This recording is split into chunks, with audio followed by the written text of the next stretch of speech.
हाय साथियों, नमस्कार। आज जो मैं कहने जा रहा हूँ उसको थोड़ा बड़ा ध्यान से सुनना है, इसलिए कि आज का पॉइंट बड़ा ही मार्मिक पॉइंट है। और वो ये है कि सहारा इंडिया कंपनियाँ पैसा तैसा नहीं देगी, गारंटी है कि पैसा नहीं देगी। इतने दिनों से ये लोग जो ताल माता दे रहा है वो हम लोगों के आँख पर पट्टी बांध दी गई थी, हम लोगों के आँख पर पट्टी बंध गई थी कि हम लोग भगवान से भी ऊपर सहारा श्री सहारा श्री सहारा श्री, ऐसे आदमी को हम लोग भगवान का दर्जा दे दिए। जो निहायत ही शब्द आप सुनिए कि निहायत ही क्या होना चाहिए। इनको पूरे भारत में किसी भी जमाकर्ता से कोई कूटनीति नहीं है, कोई संबंधी नहीं है कि हमारे लिए वो मरेंगे। जिसका खास उदाहरण है कि आज जो 4 लखनऊ से पकड़ाए हैं, जो छत्तीसगढ़ पुलिस ले गई, वो चारों को देखने वाला भी कोई नहीं है सहारा इंडिया से। वहाँ का सहारा इंडिया का पेपर वाला या टीवी वाला जो है सो जाके 1-2 बार मिला है, जो दिखाया है कि वो हॉस्पिटलाइज है। हॉस्पिटलाइज नहीं है, वो हॉस्पिटल में सुरक्षा के दृष्टिकोण से अपने आप को रखे हुए हैं। अब हम ये बताने जा रहे हैं, उस पर थोड़ा ध्यान से सुनिएगा। सबसे मेरा पहला निवेदन है कि मेरे वीडियो पर आए हुए प्रचार को छूइएगा नहीं। मेरा वीडियो स्वतः आना शुरू हो जाएगा तो देखना आरंभ कर दीजिएगा। इतना समय मैं अपने लिए मांग रहा हूँ और आपके लिए मैं अब समय देने जा रहा हूँ कि आज जो सहारा इंडिया का पोजीशन है, वह पोजीशन का सूत्रधार, मतलब उसका जो फाउंडेशन हुआ तो 2000 ईस्वी में इसका फाउंडेशन हो गया था। 1998, 96, 97, 98 तक में 42,000 नॉन बैंकिंग कंपनियां बंद हुई थी, क्योंकि RNBC एक्ट नहीं मानने के कारण। उस समय में RBI क्या चलती था, RBI से ही सभी रजिस्टर्ड थे। तो उस समय में 96, 97, 98 तक जाते जाते 42,000 नॉन बैंकिंग कंपनियां बंद हुई थी। जो व्यक्ति 2000 से पहले से इसमें कार्य करता है वो समझ जाएंगे, अन्यथा जो उसके बाद जुड़े हैं उनको मेरी बातों पर विश्वास करना पड़ेगा। अब आप करते रहिए और हमारी बातों को मिलाते रहिए कि हम क्या कहने जा रहे हैं। तो उस समय में देखा कि सुब्रत राय ने देखा कि एक भी जमा करता टर्नअप नहीं हुआ, न कोर्ट गया, न कहीं केस करने के लिए गया, न कोई धरना, न कोई प्रदर्शन, सब अपने अपने छाती में मुक्का मार के समाप्त कर लिया कि नहीं कोई। इसी बात का फ़ायदा लेते हुए इसने यह योजना बनाई 2000 ईस्वी में कि भैया पैसा अब किसी को नहीं देना है, जो उगाही करना है कर लो, पैसा देना किसी को नहीं है।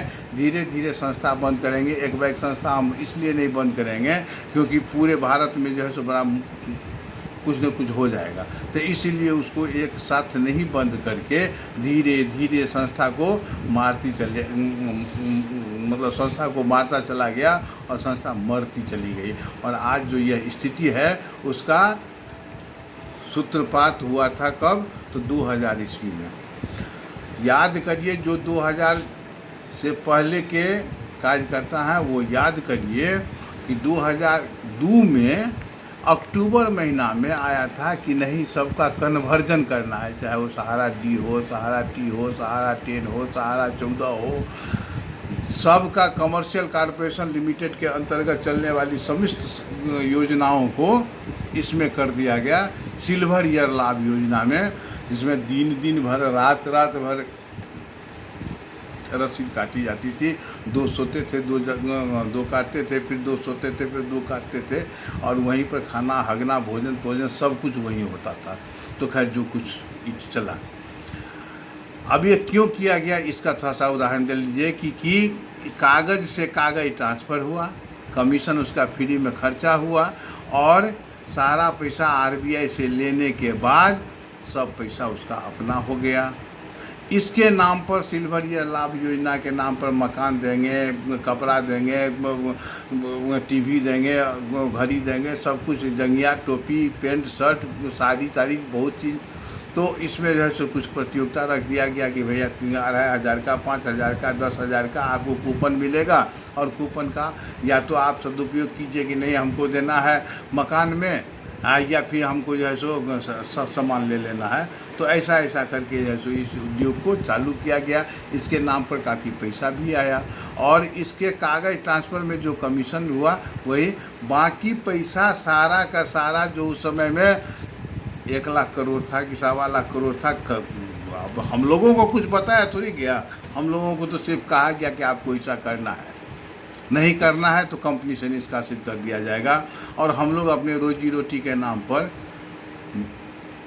वो निर्दोष जनता को ठगते रहे और फिर इनको पैसा हम देते रहे।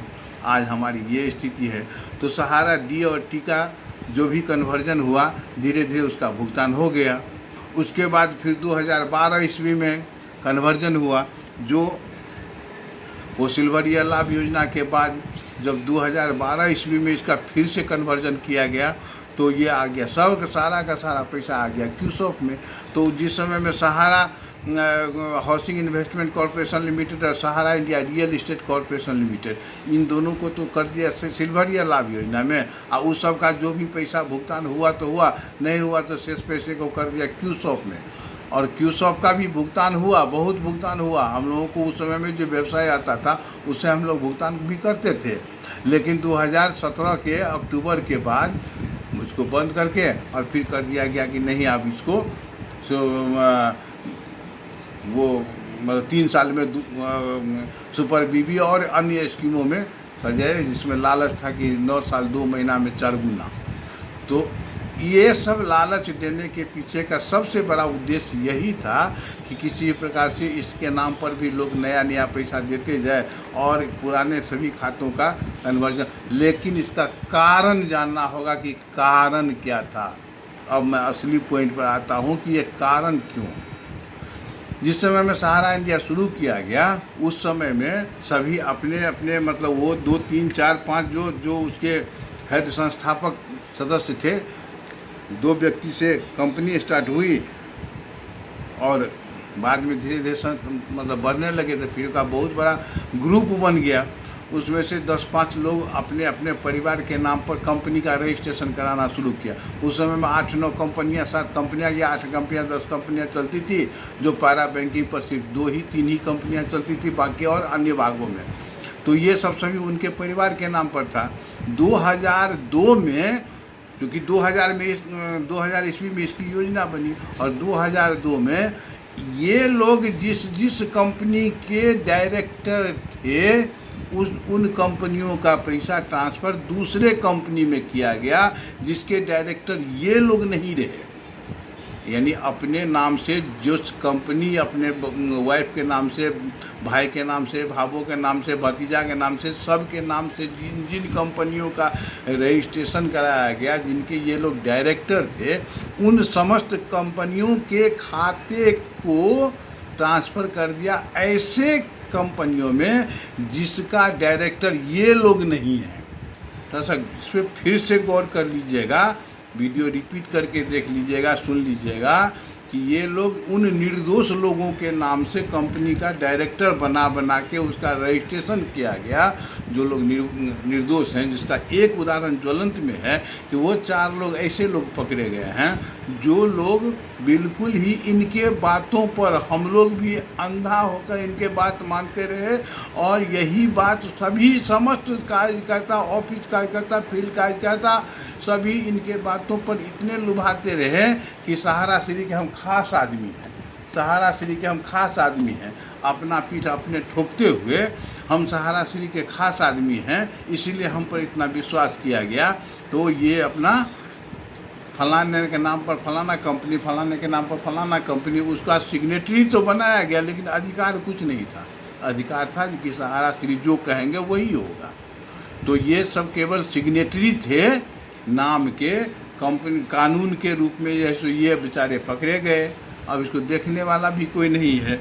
अब हम इसकी आगे की योजना बनाते हैं कि DT 10, 14 इन सब स्कीमों को जो सिल्वरिया लाभ योजना में दिया गया, उसके बाद सहारा फाइनेंशियल कॉर्पोरेशन लिमिटेड में हाथ लगाया गया, सहारा 4, RD, RDN, उसके बाद G7, इन सब खातों को भी सिल्वरिया लाभ योजना में दे दिया गया और RBI को शो कर दिया गया कि हमने इतना भुगतान इतने जमाकर्ताओं को कर दिया। इतना पैसा आप हमको दे दीजिए। और आरबीआई से पैसा लेकर के ये अपने ज़मीन के नाम पर कि भारत में 116 शहरों में हमको ज़मीन खरीद कर मकान बनाना है और जमाकर्ताओं को देना है, लॉटरी के माध्यम से हो या नगद के माध्यम से हो। बहुत सारे लोग नगद भी दिए जिनका पैसा बाद में वापस किया गया बिना ब्याज का। ये सब चलता रहा सब कुछ। अब इसके बाद का दौर आया कि जितने भी कंपनी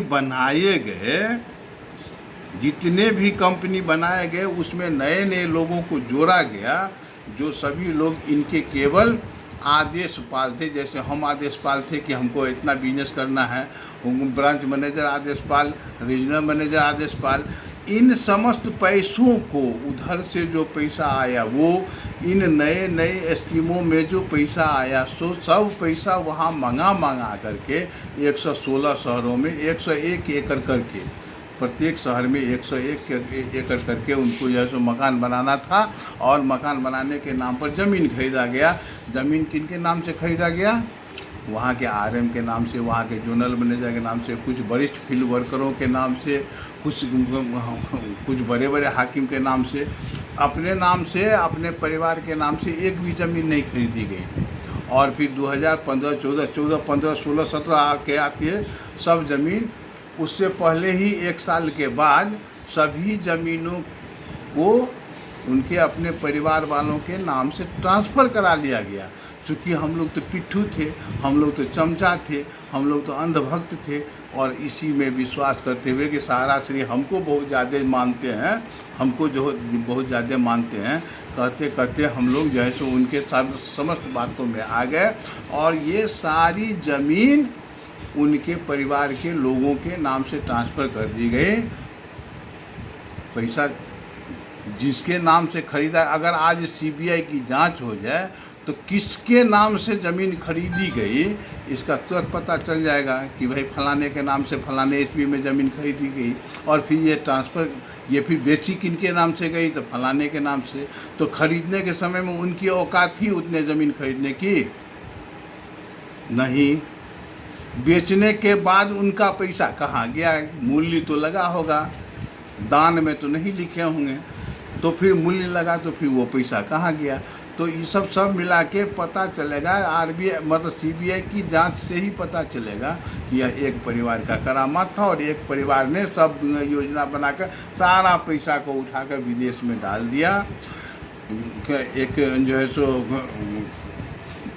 क्या नाम, इंग्लैंड में, और एक न्यूयॉर्क में होटल खोल करके दिखा दिया गया कि हम लोग विदेश में व्यापार बढ़ा रहे हैं। और इसके आड़ में अपने बेटा और अपने घरवाली के नाम से, अपने वाइफ और अपने लड़का के नाम से विश्व के 4 देशों में ये वहाँ व्यापार कर रहे हैं, जिसमें नाम तो सबको पता ही होगा। खैर जो अब इसके बाद जो है सो यह पैसा मिल कर के सब कहाँ चला गया इसका आज तक पता नहीं चला। बीच में जो व्यवसाय होता रहा, क्योंकि हम लोग पूरे फ्लो से लगे हुए थे और व्यवसाय कर रहे थे, व्यवसाय करने का जो फ्लो था उसके सामने में पेमेंट कोई मायने नहीं रखता था। इससे भी पैसा जाता था और वहाँ हम लोग पेमेंट कर लेते थे। उसके बाद भी प्रत्येक ब्रांच से कम 10 लाख रुपया हर महीना जाता था। 10 लाख, 12 लाख, किसी ब्रांच से 50 लाख, किसी ब्रांच से 1-1 करोड़ रुपया जाता था। ये सारे पैसा को अपना ही कहीं न कहीं अपना इंतज़ाम लगाते चले गए। जब क्यूसॉप का भी पेमेंट हो रहा था, सब कुछ ठीक ठाक था, तो फिर इनको कन्वर्जन कराने की आवश्यकता क्यों थी? क्योंकि फिर भी कुछ अपने परिवार के नाम से रह गया था कि नहीं, हमारे परिवार के भी कुछ ऐसे सदस्य हैं जिनके नाम से अभी भी कंपनी है। अब उस चूँकि कंपनी में से अपने परिवार को हटाना था, इसलिए फिर कन्वर्जन शुरू कर दिया। हम लोग तो समझ गए कि चलो भैया बढ़िया इंटरेस्ट मिल रहा है, इससे बढ़िया इंटरेस्ट कहाँ मिलेगा। सहारा इंडिया इतनी पुरानी कंपनी, और हम सहारा श्री हमारे पूज्य अभिभावक, भगवान से भी ऊपर के दर्जे मानने वाले। और अब ये उसके बाद सहारा अपने नाम से, अपने परिवार वालों के नाम से कंपनी हटा के दूसरे नाम से कंपनी का रजिस्ट्रेशन कराते चले गए और वो सबका डायरेक्टर बनाते चले गए।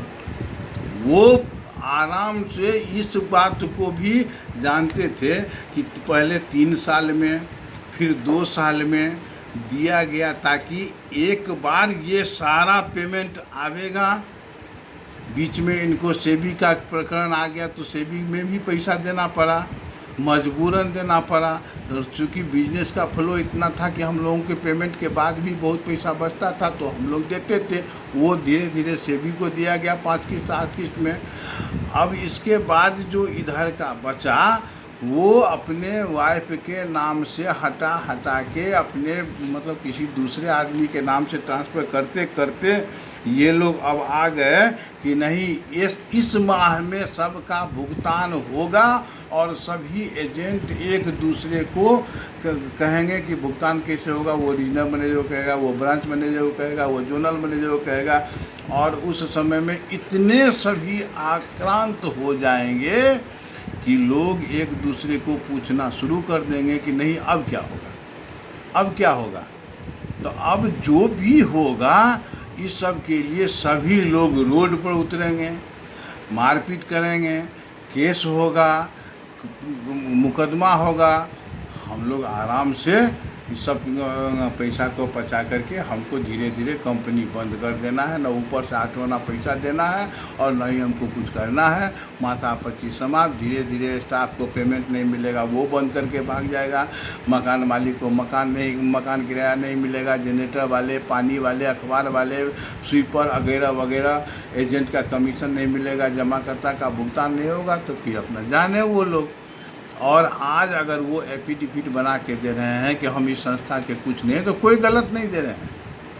अब यहाँ पर माननीय सुप्रीम कोर्ट या माननीय हाई कोर्ट या सरकार की इच्छा पर निर्भर करता है कि वो सीबीआई जांच करावे। दूध का दूध, पानी का पानी निकल जाएगा कि पैसा कहाँ से आया, कहाँ गया। नहीं तो फिर इस पैसा को हम लोग आराम से भूल जाएं, छोड़ दें। इसके अतिरिक्त हम लोग और कुछ नहीं कर सकते हैं। आज अगर केस हम लोग कर भी रहे हैं तो अभी समस्त जमाकर्ताओं को, सभी एजेंटों को यह हिदायत दी जा रही है कि आप लोग व्यक्तिगत स्तर पर सबसे मेल करवाइए, जिसमें सर्टिफिकेट हो या पासबुक हो, उसका जो पोस्टिंग किया गया हो उस पर जो है सो आराम से उसका फ़ोटो खींचकर उस पर मेल करवाइए। कहीं लिखित देने के लिए नहीं जाने की आवश्यकता है, नहीं तो हम लोग बहुत पीछे हो जाएंगे। जो लोग भी चाहेंगे कि नहीं इसमें हम अपना पैसा निकालने का प्रयत्न करें तो सहारा इंडिया से अब भुगतान संभव नहीं है, कोर्ट से अब भुगतान संभव नहीं है, क्योंकि सभी लोग कोर्ट खेलने में लगे हुए हैं। कोर्ट खेल रहे हैं, वो इस कोर्ट, वो उस कोर्ट, वो उस कोर्ट, वो उस कोर्ट। ये वारंट जारी करते हैं, वो स्टे करते हैं, वो फिर वारंट जारी करेंगे, ये मिलेंगे ही नहीं। और ज़्यादा से ज़्यादा होगा तो क्या होगा, 2-4-5 वर्षों के लिए जेल जाएंगे। तो जाएंगे तो उनको वीआईपी ट्रीटमेंट होगा, वही कोई चोर उचक्का वाला तो ट्रीटमेंट होगा नहीं। आराम से उनको टीवी, मोबाइल, लैपटॉप की फैसिलिटी मिलेगी, मच्छरदानी, बढ़िया भोजन, सब कुछ मिलता रहेगा, कोई दिक्कत नहीं है। लेकिन भारत का पैसा वापस नहीं आएगा की गारंटी है। सिर्फ एक ही व्यक्ति अगर चाहेंगे तो पैसा वापस आ सकता है और सीबीआई की जांच भी होगी, और वो हैं भारत के प्रधानमंत्री। बिना प्रधानमंत्री के चाहे हुए कोई नहीं होगा। या अगर कोई भी चीफ मिनिस्टर चाहे कि हम सीबीआई की जांच करवावें तो इसके लिए उन्हें प्रधानमंत्री से अनुशंसा या गृह मंत्री से अनुशंसा करवाना होगा।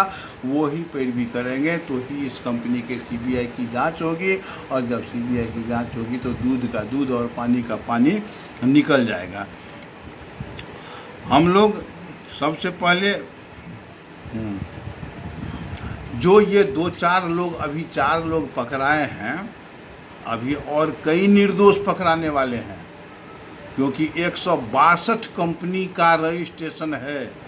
और मैं ये दावे के साथ कह रहा हूँ कि 162 कंपनियों में एक भी कंपनी में ये लोग नहीं है, वो कोई 162 निर्दोष लोग हैं। अब क्या कहा जाए, ये 162 कंपनियों के लोग जब जेल जाएंगे तो इनका किन्हीं के साथ कोई संबंधी है क्या करेंगे ये लोग? कोई मदद नहीं करने वाले हैं, कोई कुछ नहीं करने वाले हैं।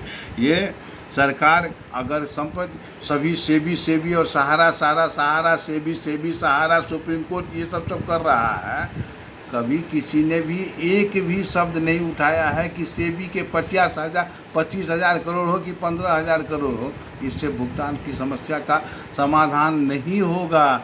फिर इसका संपत्ति जो है, जो संपत्ति सहारा इंडिया के नाम से उस समय इनोसेंटली खरीदा गया, वो सहारा इंडिया की संपत्ति है जिसे वे लोग बेच नहीं सकता। लेकिन जो व्यक्तिगत संपत्ति है वो तो बेच बाच के समाप्त किया, अपना विदेश में लगाया। यहाँ पर एक बुद्धिमानी है कि चाहे एरोड्रम हो कि हॉस्पिटल हो कि लोनावाला हो कि वो नोएडा का हो कि सहारा भवन हो, सदन हो, फलना हो, चिलना हो, जो हो वगैरह वगैरह हो, ये सब अगर किसी मतलब व्यक्तिगत नाम से है तो उस पर सरकार दावा नहीं कर सकती। यदि सहारा इंडिया के नाम से है तो फिर उस पर उसको बेच बाच कर क्यों नहीं उसका पैसा भुगतान करवाने की बात कर रही है सरकार। कोर्ट जब जानता है कि पैसा सहारा इंडिया ने ही लिया है और जानता है कि सहारा इंडिया को ही देना है, तो फिर तारीख पर तारीख क्यों? ये तो हुआ कोर्ट खेलना। कोर्ट खेल रहे हैं हम लोग। हम उस कोर्ट वो उस पर किया, वो किया, वो वकील ऐसे किया, वो वकील वैसे किया। टाइम दे कर क्या अपराधियों के मनोबल और अपराधियों को बचने का गुंजाइश छोड़ रहे हैं। इस संपत्ति को बेचवाते क्यों नहीं, बेचवाने की बात क्यों नहीं करते, नीलामी क्यों नहीं करते? सभी जमाकर्ता का भुगतान करने के लिए उनको नीलाम करना ही पड़ेगा। बिना नीलामी के ये लोग पैसा देने वाले नहीं हैं, क्योंकि सहारा इंडिया के नाम से सुनते हैं कि कोई मतलब कोई ज़मीन लीज पर है, कोई ज़मीन दूसरे का है, कोई भाड़ा पर है। और इस संपत्ति के नाम पर तो सब तो दिखा दिए हैं कि नहीं लोनावाला मेरा है, एरोड्रम मेरा है, हॉस्पिटल मेरा है। अब मेरा है कि संस्था का है ये समझ में नहीं आ रहा है, क्योंकि हम लोग तो अंधभक्त थे। हम लोग तो अंधभक्ति में मारे गए। जिनको लगा कि नहीं हम सहारा श्री के अपने हैं, नज़दीकी हैं, वो अपना पीठ थपथपाते आज वो नीचे से काटे जा रहे हैं। क्योंकि सुब्रत राय का कोई भी कुटुंब नहीं है भारत में, कोई भी अपना नहीं है, कोई भी सगा नहीं है। चूँकि उसको पैसा ही सगा है, इसीलिए पैसे के लिए सब कुछ किया और सब कुछ करते जा रहा है। यह संस्था अभी भी सहारा इंडिया कंपनी जीवित हो सकती थी, लेकिन चूँकि उसको जीवित करना ही नहीं है, उसको तो सिर्फ ऐसे करके मार देना है ताकि लोग अपने से छोड़ दे। वो उसको पीटे, वो उसको गाली दे, वो उसको कहे, वो उसको कहे। तो भाई मेरे, हम आप लोगों से निवेदन करते हैं कि आप लोग यथाशीघ्र उपभोक्ता फोरम या डिस्ट्रिक्ट कोर्ट में इसका केस व्यक्तिगत रूप से करें भी। सभी जमाकर्ताओं को कहें करने के लिए, यह एक सर्वोत्तम उपाय है। नहीं तो भगवान मालिक, जब तक ईश्वर नहीं चाहेंगे और जब तक भारत सरकार नहीं चाहेगी तब तक संभव नहीं है। हम इससे अधिक क्या कर सकते हैं? जो 2000 ईस्वी का फाउंडेशन था, 2022 यानी 22 वर्षों में ये योजना बनी और 22 वर्षों उसी तो लगा कि हम 10-12 वर्षों में कंपनी को समाप्त कर देंगे। यह कोरोना आकर के इनको थोड़ा सा जो है सो और मौका मिला किसी भी प्रकार से, या और 2-4 साल चलती कंपनी। लेकिन कोरोना आने के बाद जो है सो कंपनी 10 साल 20 साल में नहीं, मतलब 25 साल में इसको समाप्त करने की योजना थी। जो 20 साल में 2002 से लेके 22 जोड़ लेते 20 साल, तो 20 वर्षों में इस कंपनी को इस स्थिति तक 25 वर्षों में इस कंपनी को इस स्थिति तक पहुंचाना था। कोरोना की कृपा से, लॉकडाउन की कृपा से यह 2-3 साल पहले ही बैठ गई और अब यह कंपनी उठने वाली नहीं है। अभी भी अगर किन्हीं को ये विश्वास हो कि हमारे सहारा श्री, हमारे भगवान, हमारे अभिभावक, हमारे ये हमारे वो, तो कुछ नहीं होने वाला है। यह मेरा गांठ बांध लीजिए। या तो आप मार खाने की क्षमता पैदा कर लीजिए या फिर एजेंट कस्टमर को समझाने की कैपेसिटी पैदा कर लीजिए। अन्यथा सहारा इंडिया और कोर्ट खेलने से कुछ नहीं होगा। यदि सरकार चाहे तो सीबीआई जांच करा के दूध का दूध और पानी का पानी निकाल सकता है कि ये चारों लोग और जो कुछ निर्दोष लोग जो इसके संस्थापक बने हुए हैं, वो वास्तव में केवल दस्तखत के अधिकारी थे कि वास्तव में उसके रुपया का उपयोग करने का भी अधिकारी थे? कोई भी अधिकारी नहीं थे, बल्कि सब सिग्नेटरी थे कि तुमको सिग्नेचर करके देना है, पैसा का उपयोग हम करेंगे। तो ये हमारे कहने से, आपके कहने से, उनके कहने से, उनके कहने से होगा, ऐसा नहीं है। यह होगा तब जब सरकार और सरकार सीबीआई को आदेश करे, सीबीआई निष्पक्ष जांच करे, निष्पक्ष करेगा, उसमें तो कोई दो मत नहीं है। और सरकार इस पर लगे, इसकी सारी संपत्तियों को नीलाम करवा के, बेचवा के, भगवान जाने कि करे कि नहीं करे, कब करे, कैसे करे, यह ऊपर वाले की कृपा है। यह हम, और इससे आगे हम क्या कह सकते हैं। जय हिंद, जय भारत, नमस्कार।